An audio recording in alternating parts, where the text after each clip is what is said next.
আসসালামু আলাইকুম। আজ শনিবার 19 এপ্রিল 2025, বাংলা 6 বৈশাখ 1432। দর্পণ টিভি ইউকে লন্ডন স্টুডিও থেকে সবাইকে স্বাগত। আগামী জাতীয় নির্বাচন হবে দেশের ইতিহাসের সর্বোত্তম নির্বাচন।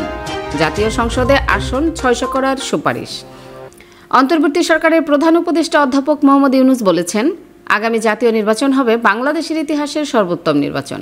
এটি দেশের গণতান্ত্রিক যাত্রায় একটি মাইলফলক হিসেবে বিবেচিত হবে। তিনি বলেন, এ নির্বাচন হবে অবাধ, সুষ্ঠু ও অংশগ্রহণমূলক। 19 এপ্রিল রাষ্ট্রীয় অতিথি ভবন যমুনায় Asian network for free elections এর একটি প্রতিনিধি দল তার সঙ্গে সাক্ষাৎ করতে এলে তিনি এসব কথা বলেন।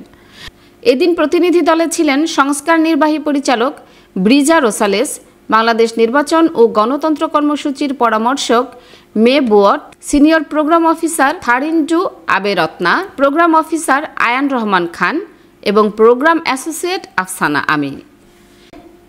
ANFREL হচ্ছে রাশিয়ার নির্বাচন ভিত্তিক একটি নাগরিক সংগঠন, যারা গত 2 দশক ধরে সুষ্ঠু নির্বাচন, গণতান্ত্রিক সংস্কার ও নাগরিক সম্পৃক্ততা নিশ্চিত করতে কাজ করে যাচ্ছে। সাক্ষাতে ANFREL বাংলাদেশে তাদের চলমান কর্মকাণ্ড তুলে ধরে, বিশেষ করে স্বাধীন ও নাগরিক চলতি নির্বাচন পর্যবেক্ষণ ব্যবস্থাকে পুনর্গঠনের প্রতিশ্রুতি ব্যক্ত করে।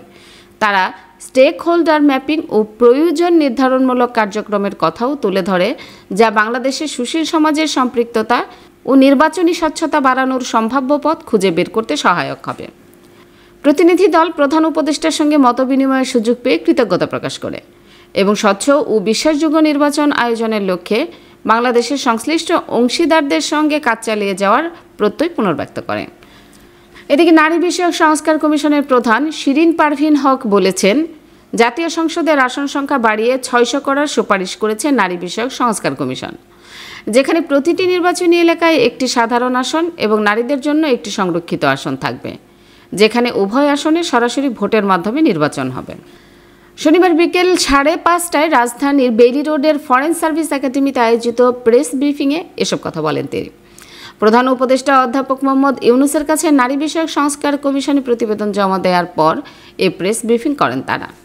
এর আগে বিকেলে প্রধান উপদেষ্টার কাছে প্রতিবেদন জমা দিয়েছে নারী বিষয়ক সংস্কার কমিশন।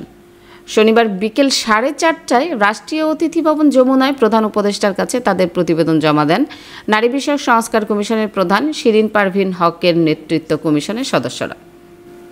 প্রধান উপদেষ্টার কাছে প্রতিবেদন হস্তান্তর অনুষ্ঠানে শিরিন পারভীন হকের নেতৃত্বে কমিশনের সদস্য BRAC institute of governance and ডেভেলপমেন্টের সিনিয়র ফেলো মাহিন সুলতান, বাংলাদেশ জাতীয় মহিলা আইনজীবী সমিতির সভাপতি ফৌজিয়া করিম ফিরোজ, বাংলাদেশ গার্মেন্টস ও শিল্প শ্রমিক ফেডারেশনের সভাপতি কল্পনা আক্তার প্রমুখ উপস্থিত ছিলেন।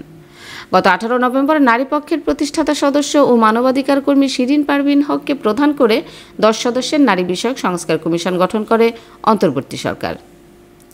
জমি নিয়ে হয়রানি আর নয়। পূর্বাচল প্রবাসী পল্লী লেআউট প্ল্যানের মধ্যে দিচ্ছে আপনার পছন্দের জমি মূল্য পরিশোধের সাথে সাথে রেজিস্ট্রেশনের সুবিধা। প্রবাসী পল্লী গ্রুপ, প্রবাসী ও স্বদেশীদের জন্য।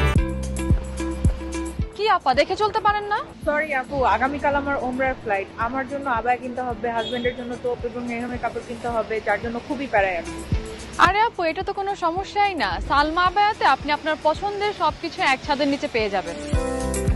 তাই নাকি? তাহলে তো ভালোই হয়। Salma Abaya House, 118 Whitechapel Road, London E11JE. Are you tired from pedaling a bicycle? Then it's time to get an e-bike. Get an e-bike from JMG Bike and get 6 months free services. JMG Bike. We sell and repair. We also sell bike accessories. Visit our showroom today. Remember, for e-bike, JMG Bike.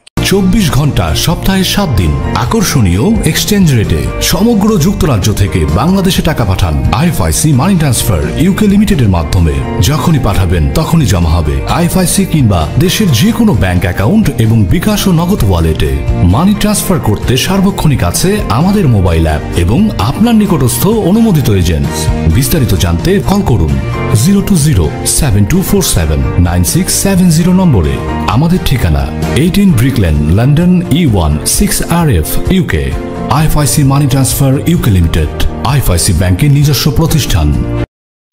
সুপ্রিয় দর্শক, এতক্ষণ আমাদের সঙ্গে থাকার জন্য ধন্যবাদ। আশা করছি দর্পণ TV UK Facebook পেজটি লাইক, কমেন্ট ও ফলো করে আমাদের সাথেই থাকবেন। আল্লাহ হাফেজ।